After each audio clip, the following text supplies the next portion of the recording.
¿Qué tal? ¿Cómo están? Muy buenas noches. Un placer saludarles. Soy Fernando del Rincón. Bienvenido a Conclusiones. Hoy es viernes. Y recuerde, algunos de nosotros sobrevivimos la semana. Hay muchas personas, miles de personas, que no.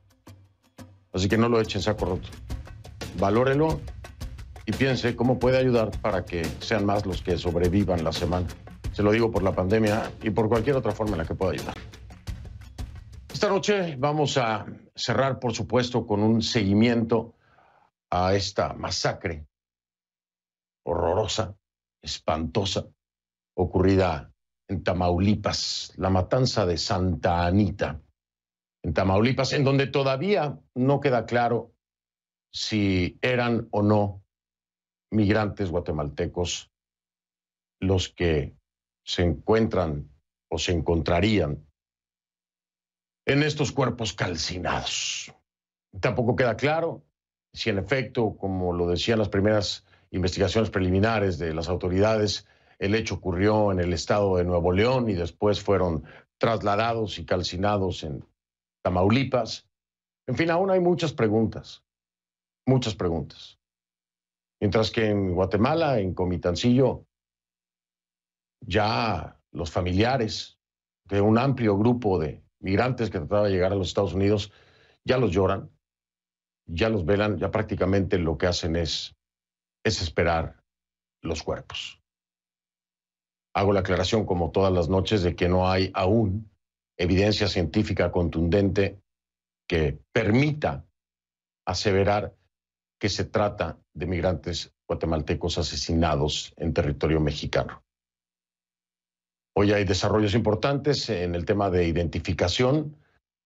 Por supuesto, el trabajo que se está haciendo en colaboración del gobierno del presidente Yamatei y el gobierno de Andrés Manuel López Obrador con el tema del ADN para poder finalmente identificar o descartar, si es el caso, que estos cuerpos calcinados corresponden a migrantes guatemaltecos.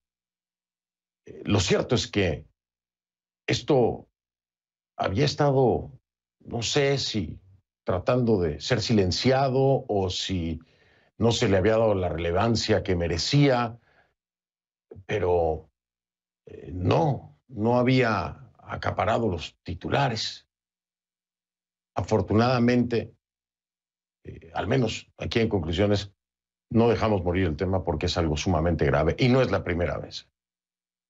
No es la primera vez. El Estado mexicano tiene que aceptar y reconocer su responsabilidad. El gobierno en turno, a nivel local, a nivel nacional, tiene que reconocer su responsabilidad y tiene que dar respuesta. Aún no la hay. Pero no solo dar respuesta, tienen que detener estas masacres. Porque, le repito, no es la primera.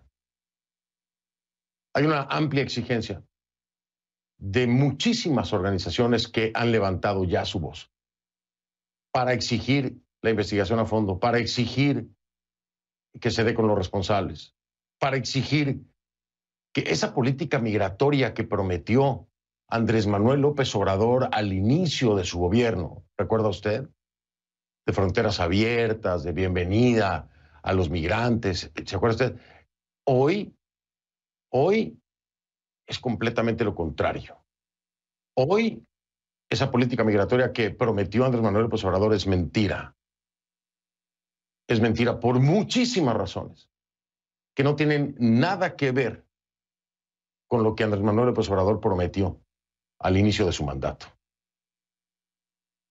Seguramente habrá quien echarle la culpa, tal vez a Trump, pero el problema es de México. El problema es de la 4T. Iniciamos.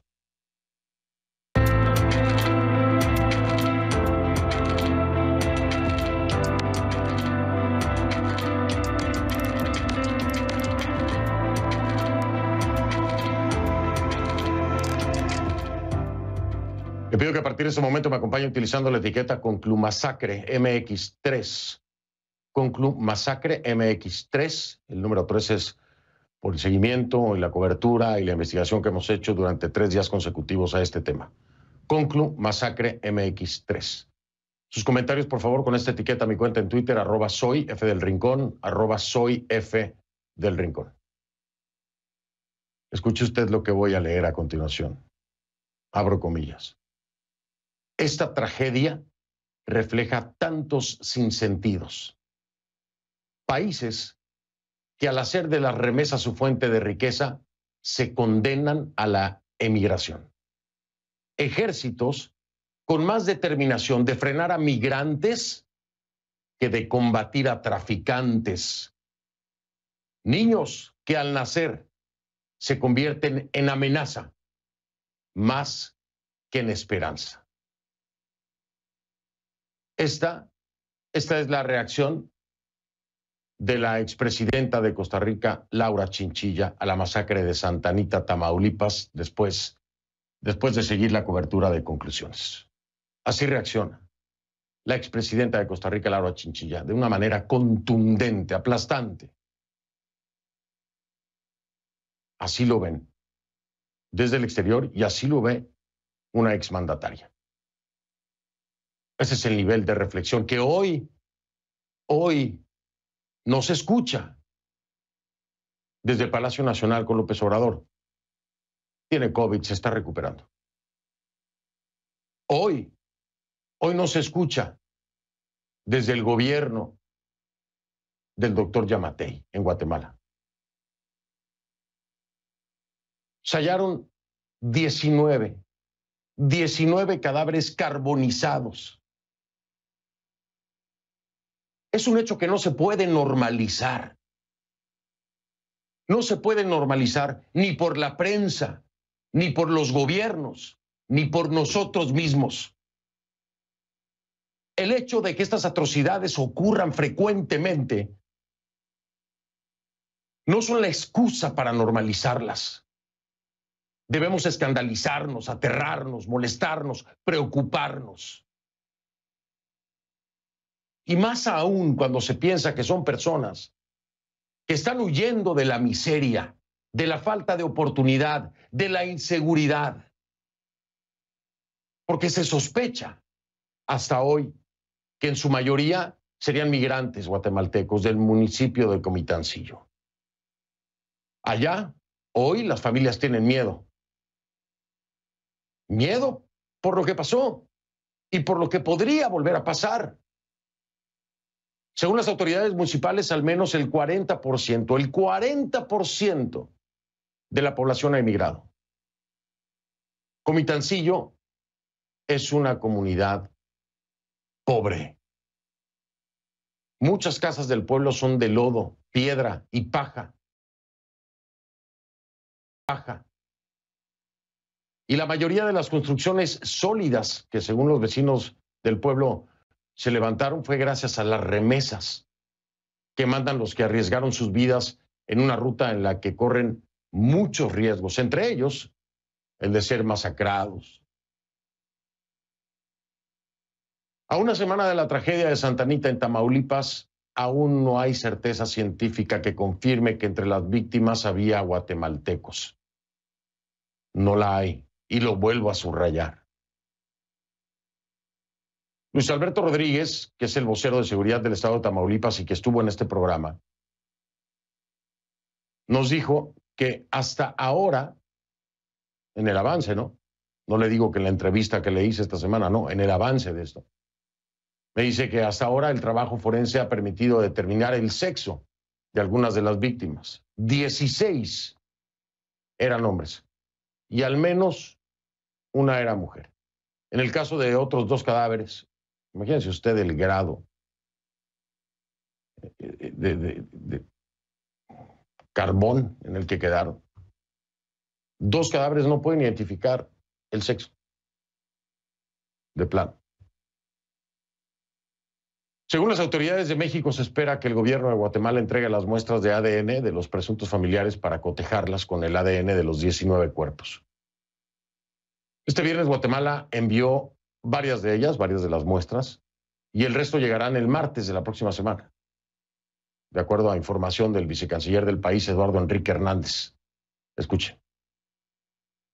Incluso trajeron dentro de los familiares, ¿verdad? Lo que les solicitamos era que necesitábamos familiares directos, ¿verdad? Padres o hijos para poder hacer los contrastes con mayor certeza.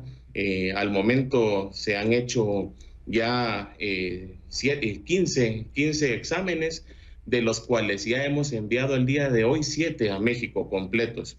Y falta un presunto adicional, que podríamos estar completando el día lunes la toma de las muestras, y el resto de los envíos podrían ser posterior al día martes de la próxima semana. El presidente de Guatemala, Alejandro Yamatei, viajó este viernes hasta el departamento de San Marcos, en el que se ubica Comitancillo, y se refirió a la tragedia que calificó como un crimen horrendo. Escúchelo. Dado a la forma en la que están los cuerpos, es imposible reconocerlos. Están totalmente calcinados. Se cree que algunos de ellos puedan ser guatemaltecos. Se cree. Nadie tiene la certeza de que los 19 sean locales. Por eso estamos esperando. Sí creemos nosotros que hay 2 personas que eran las que encabezaban el grupo, que son de Comitancillo, un padre y un hijo que eran supuestamente los coyotes del grupo, que se creen que sí están entre las víctimas, pero no podemos confirmarlo. Al retorno inmediato de las personas que se logren la identificación, nosotros nos haremos cargo de todo el retorno y haremos todo el seguimiento judicial para asegurarnos que la justicia en México se le aplique a las personas que hayan sido responsables de este crimen que tan realmente horrendo, ¿verdad? Señor presidente, ¿cómo evitar esta migración Desarrollo del país. Eso es lo que dice el doctor Yamatei. Un crimen horrendo. Y sí, efectivamente lo es. Pero también es horrendo que esta gente tenga que salir de Guatemala, doctor Yamatei. También es horrendo las condiciones de vida que tienen en Comitancillo y en muchas zonas de Guatemala, donde hay extrema pobreza. Es horrendo que los gobiernos no atiendan esas necesidades para que la gente no arriesgue su vida. Es horrendo que los gobiernos sigan sacando ventaja de las remesas porque la economía de su país no puede ser suficiente para que tengan una vida digna. Eso también es horrendo. Pero de eso no se habla. De eso no se escucha. Ni de un gobierno, ni del otro, ni de cualquiera de donde vengan esos migrantes. Pues a todos esos gobiernos les digo eso también es horrendo. Y muchos lo califican como un crimen. Vamos en directo hasta San Marcos, Guatemala. Allá está Michelle Mendoza, quien más temprano estuvo en Comitancillo, donde habló con familiares de migrantes que creen que los muertos de Tamaulipas son suyos. Los vecinos de Comitancillo tienen previsto reunirse el domingo en el Parque Central para honrar a las víctimas e intentar recaudar dinero para las familias afectadas. Michelle, te saludo. La situación sumamente triste y preocupante. Ya dan por hecho que son sus familiares. Aún no podemos confirmarlo de manera independiente. No hay parte de las autoridades. Y bueno, allá, por tantas cosas que hemos revelado en este programa, esta llamada telefónica en la que supuestamente una de las presuntas víctimas habría hablado con su mamá y le habría dicho que estaban disparándoles y después se perdía la comunicación. En fin, todo lo que hemos recabado en este programa pues apuntaría y reforzaría esta teoría, aunque no es un hecho todavía. Michelle, ¿cómo estás? Así es, Fernando, gracias. Pues lamentablemente es un pueblo entero totalmente en luto, hay tristeza, hay desolación, sobre todo incertidumbre, ¿no? Es un listado compuesto por 13 personas que fue entregado a de la municipalidad, también por parte de Cancillería, dando uno a uno el nombre específicamente de cada una de las personas con las que no se ha tenido contacto desde el viernes pasado, que fue la última vez que muchos de ellos se contactaron con sus familiares acá en Comitancillo y que decían estaban en suelo mexicano. Una de ellas es la hermana de Marvin, un joven de 22 años, Fernando, que logró graduarse de bachiller acá en su comunidad. Sin embargo, no encontró trabajo. Su hermana, su madre tiene padecimientos en la espalda y eso fue lo que lo motivó a salir hace aproximadamente 15, 17 días hasta esta noticia. Ellos ya dan por hecho que ha fallecido su familiar y esta es lo que nos ha comentado la hermana, y puedes observar detrás de ella el altar con todas las fotografías de Marvin, de 22 años. Él dijo que estaban cerca de la frontera y él dijo que estaban en el monte, pasaron la noche en el monte. Y no se preocupen por mí, yo estoy bien. Tal vez al rato nos van a venir a traer o no sé, pero lo cierto es que sí, estamos en el monte y por mí no se preocupen, yo estoy bien, dijo Sol, es el único que él dijo la última. ¿Cuándo fue la última vez que lograron hablar con él? Es el jueves. Fernando, otro de los relatos, porque cuando llegamos a las familias es cuando empezamos a descubrir cuáles son los motivos que los hicieron dejar todo, ¿no? Y emprender el viaje. Uno de los relatos más desgarradores es del padre de Santa Cristina, ella de tan solo 20 años, que también decidió emprender el viaje, pero todo con el propósito de juntar dinero para lograr operar a una de sus hermanas menores que tiene un padecimiento. Esto nos dijo su padre. Ella se fue por una necesidad, tanto ella personal y por su papá, por el amor a la familia. Y tenemos una nena con labio, la purina. Entonces ella no le gustaba ver a su hermanita como estaba. Era ansioso de operar a su hermanita porque aquí en Santa Cruz, Comitancillo, casi la mayoría somos escasos recursos económicos. Entonces ella soñó ir allá en Estados Unidos con esa ansiedad de superar la familia, especialmente por la nena, pero de repente en el camino, no sé si es el destino o de repente fue mal cuido, pero nosotros solo le ponemos en la mano de Dios, pero ese era el anhelo de mi hija, operar a su hermana y quizás ver por nosotros con papá. Fernando, lo más insólito de todo esto es que en todas las historias que hemos recabado, ellos no, al preguntarles qué piensan sobre lo que sucedió, la tragedia, pues ellos no te pueden responder. Ellos lo único que quieren es que sus familiares sean identificados y que sean repatriados hacia su país. Claro que va a ser sumamente impresionante, dado que ellos los despidieron de una manera muy diferente y ahora, en medio de esta tragedia y con la necesidad tan grande que se vive en esta zona, muy pegada a unos 60 kilómetros de la frontera con México, pues no sabemos qué va a pasar ahora, ¿no? Lo que sí, que tú bien decías, es que para este domingo se ha organizado que las 13 familias que están buscando a sus desaparecidos estén en el Parque Central de Comitancillo y se va a realizar una serie de eventos para recaudar fondos, incluso para operar a la pequeña hermana de Santa Cristina, que pues lamentablemente probablemente habrá perdido la vida, pero todavía no lo sabemos porque ya lo hemos dicho, las autoridades todavía no han identificado a las víctimas.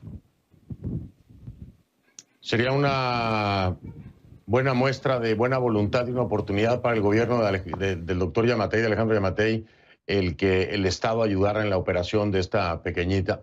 Sería un buen gesto de humanidad, doctor Yamatei, que tomaran la iniciativa de darle el apoyo a esta pequeñita. Aún no sabemos si su hermana ha muerto, pero el objetivo era ese.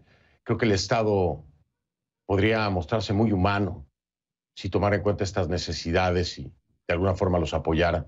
Si es que esto le costó la vida, lo menos que pueden hacer es apoyar a esta pequeña. Y si no, que ojalá así sea, creo que también el Estado podría apoyar a esta pequeña. Michelle Mendoza en vivo desde San Marcos, Guatemala. Gracias, Michelle.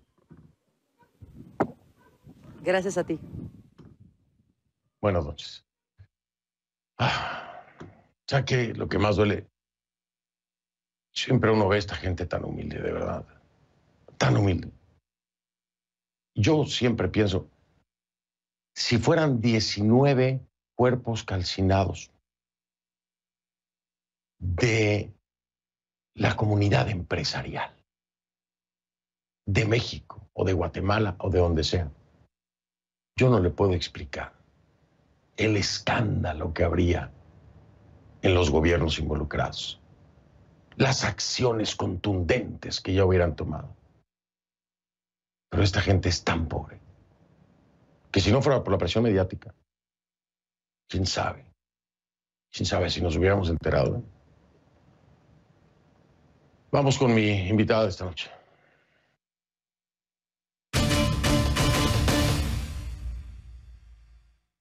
Le doy la bienvenida a Ana Lorena Delgadillo, es directora ejecutiva de la Fundación para la Justicia y el Estado Democrático de Derecho en la Ciudad de México.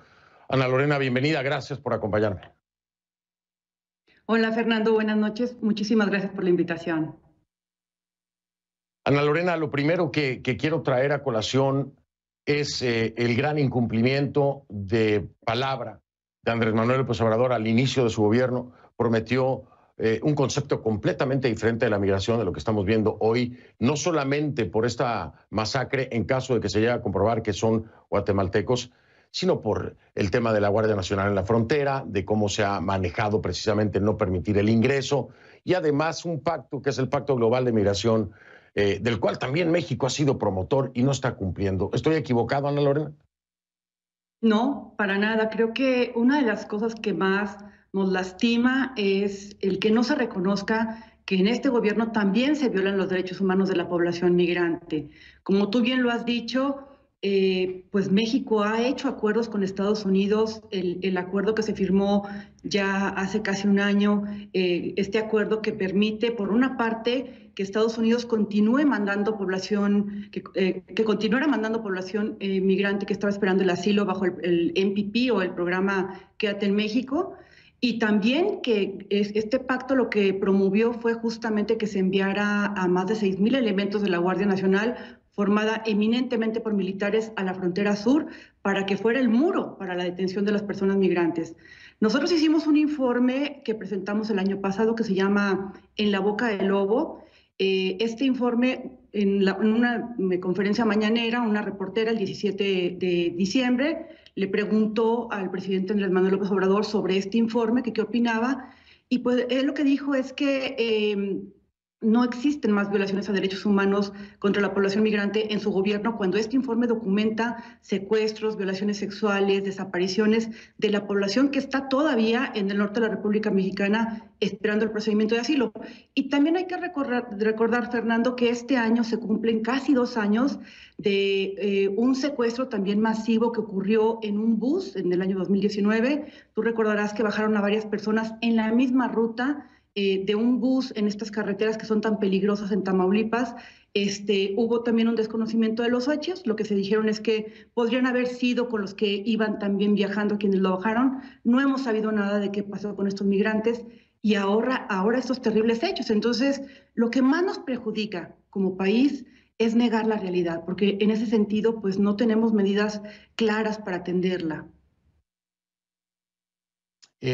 Sin embargo, se está ignorando, Ana Lorena, esta realidad desde la misma presidencia de la República.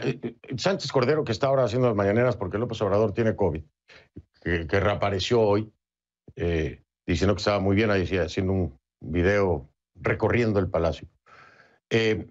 Mencionó que sí iba a hacer justicia, que no iba a haber impunidad y que se iban a hacer las investigaciones. No se ha hablado más del tema. No se ha hablado más del tema. Y entonces, tanto ustedes como, no sé, creo que alrededor de 20 o más organizaciones decidieron enviar precisamente un documento, ¿correcto? Sí, mira, nosotros como Fundación para la Justicia y el Estado Democrático de Derecho, que yo represento, tenemos oficinas en Honduras, Guatemala, El Salvador y México, y trabajamos sobre todo con población migrante que ha desaparecido o ha sido ejecutada en su tránsito de Centroamérica y México hacia los Estados Unidos. Nosotros, por ejemplo, representamos a familia de la masacre de los 72 migrantes, familias del hallazgo de cuerpos en San Fernando, Tamaulipas, en las fosas clandestinas, familias de la masacre de Cadereyta ocurrida en mayo de 2012 y de la masacre de Güemes de 2014. Entonces, como sabemos las dificultades que enfrentan las familias para buscar justicia y para que haya una identificación fidedigna de los cuerpos, junto con otros albergues y otras organizaciones, presentamos una denuncia a la Fiscalía General de la República y a la Fiscalía Local de Tamaulipas, porque, bueno, sobre todo por cuanto hace la Fiscalía General de la República, nos parece que es quien tendría que ser la competente para investigar, porque es la que está investigando las otras masacres y no se puede investigar de manera aislada esta masacre. Pues fíjate, Fernando, que la Fiscalía General de la República, la unidad de migrantes, en menos de 24 horas nos respondió que no era competente, que la competente era la Fiscalía Local, cuando hay claros elementos, por ejemplo, en el tema de delincuencia organizada, cuando sabemos que estas son una delincuencia transnacional, que se requiere una colaboración internacional. O sea, es un poco lo que tú decías, ¿no? ¿Qué pasaría si estas personas hubieran sido empresarios o hubieran sido personas de Estados Unidos? Te puedo explicar. No te puedo explicar. Además, la exigencia que haría un gobierno como el de Estados Unidos, y si fuera parte de los empresarios, bueno, el escándalo que sería. A ver, pero vamos a estar bien claros. Vamos a estar bien claros, porque este no es un tema estatal. Si se llega a comprobar que son guatemaltecos, es un crimen y es transnacional. Es obligación del Estado mexicano. Es obligación de la Federación a traer el caso, porque están involucrados extranjeros. Y ya solo con la remota posibilidad de que sea así, ustedes en la Fiscalía General de México tienen la obligación de atraer el caso porque involucra a otro país, no lo puede manejar el gobierno estatal de Tamaulipas. Es absurdo, es ridículo. Lorena, déjame hacer una pausa, Ana Lorena, porque si no luego digo cosas aquí y me regañan en CNN. Voy a hacer una pausa para calmarme tantito, regreso contigo y seguimos hablando. Es Ana Lorena Delgadillo, directora ejecutiva de la Fundación para la Justicia y el Estado Democrático de Derecho en la Ciudad de México. Ya vengo.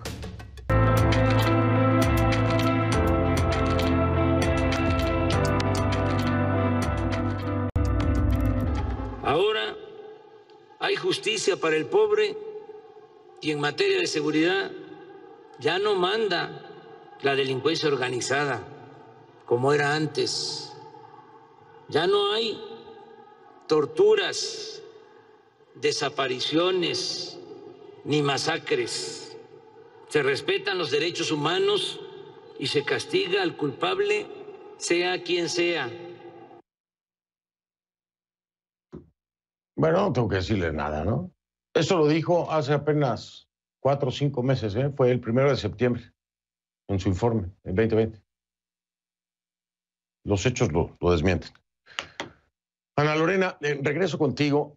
A ver, vamos a ser justos y a ponerlo en un contexto en México. Esto no es exclusivo de la 4T de Andrés Manuel López Obrador. Esto es un tema repetitivo, sistemático, estos abusos y violaciones a los derechos de los migrantes en diferentes gobiernos, ¿no? Absolutamente, Fernando. Si tenemos esto, es producto de años de gobierno federal que han permitido esta barbarie contra la población migrante. Pues solamente para darnos una idea, México tiene a lo largo de 10 años más de 250,000 muertes violentas, más de 81,000 personas desaparecidas, más de 2,000 fosas que están clandestinas en el país, más de 37,000 restos sin identificar. Y esto fue producto, hay que decirlo con todas sus letras, pues de una muy mala estrategia del gobierno de Felipe Calderón, que decidió sacar al ejército a las calles para combatir el crimen organizado. Entonces, nosotros lo que creemos, Fernando, es que gobiernos anteriores construyeron todo lo que ha sido esta violencia, pero también construyeron una maquinaria de impunidad en las fiscalías. Imagínate que, por ejemplo, nosotros llevamos cerca de 10 años acompañando a las familias del caso de la masacre de los 72 y a la fecha, ni en esta masacre ni en las otras que te he mencionado, que ocurrieron en el año 2011, 2012 y 2014, en ningún caso hay una sola persona sentenciada. Entonces, las cosas son así. Cuando hay impunidad, se manda el mensaje de que la violencia es permitida. La violencia y la impunidad existió en gobiernos anteriores y sigue existiendo porque a la fecha el fiscal no ha dado señales claras de que quiere terminar con la impunidad. Y bueno, una muestra es que, por ejemplo, este caso ni siquiera lo consideró para ser investigado. Yo estoy en shock con eso que me acabas de decir. Gertz Manero, gravísimo error. Además, esto es claramente es delincuencia organizada, pero pudiera ser narcotráfico. Y ahí el Estado, la Federación tiene que entrar, les guste o no les guste. Vamos a ver si cambian de opinión, que creo que así va a ser, porque si no, que es una vergüenza completamente. Sobre todo que no es un tema solamente nacional, es transnacional si se llega a comprobar que son guatemaltecos. Ana Lorena, me ha encantado hablar contigo. Te invito en otro programa, quiero profundizar más, pero ahora me tengo que despedir porque tengo invitado de Guatemala, pero es maravilloso lo que están haciendo y sí quiero tenerte de nueva cuenta para profundizar más en este tema. Te mando abrazo y te doy gracias por lo que haces. Gracias. Oye, si me permite nada más rapidísimo, un mensaje para el gobierno guatemalteco, que por favor apoye realmente a las víctimas, que no acepte ningún tipo de componenda para recibir los restos sin que haya plena certeza, que las acompañen y que las acompañen en la lucha por la plena identificación y por la justicia.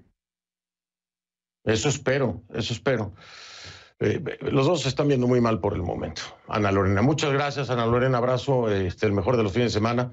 Es Ana Lorena Delgadillo, directora ejecutiva de la Fundación para la Justicia y el Estado Democrático de Derecho en la Ciudad de México.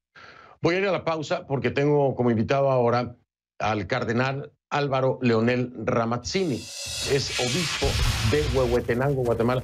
Es uno de los firmantes de una carta de la Red Clamor en la que exigen a los presidentes de México y Guatemala esclarecer este crimen.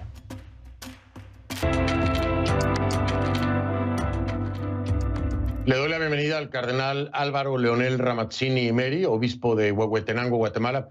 Él es uno de los firmantes de una carta en la que la Red Clamor o Consejo Latinoamericano para los Migrantes, Refugiados y Víctimas de Trata exigen a los presidentes de México y Guatemala esclarecer este horrendo crimen.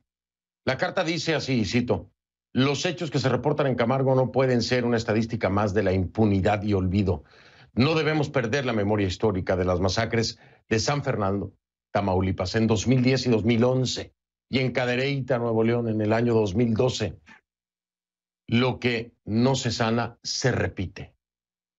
Cardenal, bienvenido, gracias por acompañarme. Con mucho gusto, buenas noches. Buenas noches. Lo que no se sana se repite. Completamente de acuerdo con usted, cardenal, en esta exigencia para proteger a los migrantes en territorio mexicano. ¿Qué respuesta han recibido? Porque este documento fue dirigido no solamente a Andrés Manuel López Obrador, sino también al secretario de Relaciones Exteriores, Marcelo Ebrard, del lado mexicano, y a sus similares en el lado guatemalteco. ¿Qué respuesta han recibido? Bueno, hasta ahora no hemos tenido ninguna respuesta. Es cierto, apenas anteayer entregamos el documento. Supongo que lo estarán analizando para darnos una respuesta que espero que la den. Sería triste que no la dieran. Sería, creo que vergonzoso que no tuvieran nada que decirles a todos ustedes en la Red Clamor. No quise ser tan ofensivo, ¿verdad? No quise ser tan ofensivo, pero es verdad, sería vergonzoso que no hubiera una respuesta. No se preocupe que aquí para decir esas cosas estoy yo. Si usted quiere ser diplomático, no se preocupe. Yo no lo soy. Cardenal, quiero preguntarle algo. Usted dice algo muy importante. Lo que no se sana se repite. Y esto de las masacres en México se ha venido repitiendo en todos los gobiernos. Ahora, en Guatemala no se sana la pobreza, cardenal. No se sana la pobreza. Esta gente es de lo más humilde que hay. ¿Cómo poder evitar que se sigan yendo? Bueno, este es un tema que lo hemos tratado desde la Conferencia Episcopal de Guatemala y lo hemos tratado también desde la conferencia, desde lo que llamamos el Secretariado de Episcopados de América Latina, el SEDAC, porque no es solo la situación nuestra, ¿no? Es la situación de Honduras, es la situación de Guatemala. El punto es que siempre que hay elecciones se mantiene la esperanza que tal vez este gobierno vaya a cambiar las cosas, que este gobierno va a hacer modificaciones, etcétera, ¿no? Entiendo que no es solo responsabilidad del gobierno. Aquí entra de por medio todo lo que conforma, diríamos, la estructura de un Estado. Organismo legislativo, organismo judicial y organismo ejecutivo. Yo no sé cómo será todo eso en el juego de lo político en un sentido amplio, cuando desde el gobierno ejecutivo, desde el organismo ejecutivo se quiere implementar algo, en favor de la población, pero viene el legislativo que dice, no, ustedes no lo pueden hacer porque esto primero tenemos que aprobarlo nosotros, y pasa el tiempo y la gente sigue sufriendo. Creo que en mucho es un tema de una desarmonía que hay entre los organismos que conforman el Estado, en este caso el Estado de Guatemala. Claro, aquí tenemos que entrar al tema político partidista. Usted sabe que en nuestros países el modo de hacer política no es lo que corresponde a la etimología de la palabra. Es decir, ejercicio de acciones que ayuden a alcanzar el bien común. Aquí política es estar a favor de este partido contra este otro partido y estar a favor de este y quedarme en medio, y así un país no avanza. Es verdad que en el momento actual la situación causada por la pandemia del COVID-19 ha afectado muchísimo a nuestro país. E indudablemente que en todo el tiempo que las fronteras estuvieron cerradas, pues el tránsito de migrantes no se dio. Pero en resumen, creo que de verdad hace falta acciones políticas a largo plazo, a mediano plazo, para enfrentar realmente el problema de la pobreza, que yo sigo diciendo que es una forma de violencia sobre la población y que es también un problema estructural. Necesitaríamos cambiar muchas cosas, comenzando con ciertas leyes, comenzando con ciertas prácticas en las que se involucra la corrupción, en la que se involucra los engaños, etcétera, etcétera. Y donde tendríamos que terminar, cardenal, con la corrupción, que ese es otro tema. Déjeme marcar una pausa. Regreso para seguirlo escuchando, cardenal, en un momentito más. Ya venimos.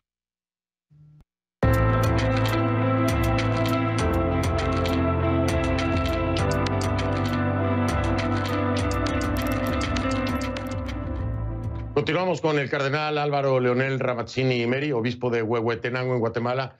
Cardenal, le pregunto claramente, ¿la política guatemalteca, mexicana, latinoamericana, se ha deshumanizado en torno al tema de los migrantes?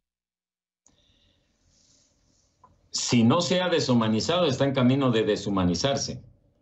Porque realmente cuando se toca el tema migrante, lo primero que aparece es el tema de la seguridad nacional, el tema de la legalidad, pero no aparece el tema del drama humano que viven los migrantes. Y también se han convertido en una especie de ficha de cambio, ¿no?, en el juego de la geopolítica. Desgraciadamente sí, si no, mire lo que sucede con los países africanos tantos africanos que tratan de llegar a Europa. Sí, desgraciadamente volvemos de nuevo a lo mismo. El ser humano es considerado un objeto y no un sujeto. Y eso es grave. Es una crisis de humanismo la que está viviendo también la humanidad actual. Y lo creo que sí, estoy completamente de acuerdo con usted, cardenal. ¿Qué hacer? ¿Qué hacer en este caso cuando, por un lado, no dan la cara por completo las autoridades federales en México, cuando en Guatemala, apenas bajo la presión mediática, es que aparece el doctor Alejandro Yamatei y ni siquiera habla de una ayuda para esta gente? ¿Qué hacer? ¿Qué hacer cuando solamente se está hablando de pruebas de ADN para poder identificar, pero no hay soluciones, no hay propuesta de solución, no hay una muestra de apoyo? ¿Qué hacer, cardenal?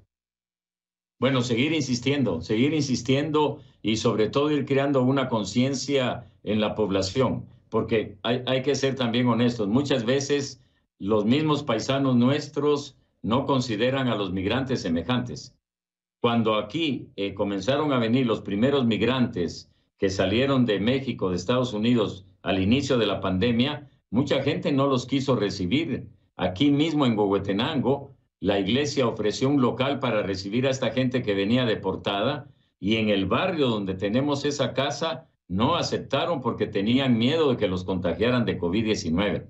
Es una crisis de humanismo increíble y tenemos que trabajar y seguir concientizando y seguir sensibilizando y seguir denunciando hasta que nos cansemos. Y lo que yo le prometo, aunque me tengo que despedir, cardenal, es que vamos a seguir pendientes de que le den una respuesta a usted y a la red Clamor, los gobiernos del doctor Yamatei y de Andrés Manuel López Obrador, ya sea a través de sus cancillerías o a nivel personal, pero esperamos que no se pase esa vergüenza de la que hablamos al principio. Así que la semana que entra, cardenal, lo molesto de nueva cuenta, a ver si es que ya se dignaron a responderle a alguno de los dos gobiernos. Gracias le por lo que hacen. Le agradezco mucho y seguiremos en contacto. Buenas noches. Por supuesto que sí. Buenas noches, cardenal. Es el cardenal Álvaro Leonel Ramazzini Imeri, obispo de Huehuetenango, Guatemala. Hago una pausa y regreso. Oiga, gracias por haberme acompañado. Es viernes, que pase el mejor fin de semana. A ver si la semana que entra sabemos, ¿no? Yo me niego a dar el pésame, porque tengo la esperanza de que esta gente esté con vida. Tengo la esperanza. Llámeme tonto si quiere. Lo veo, López.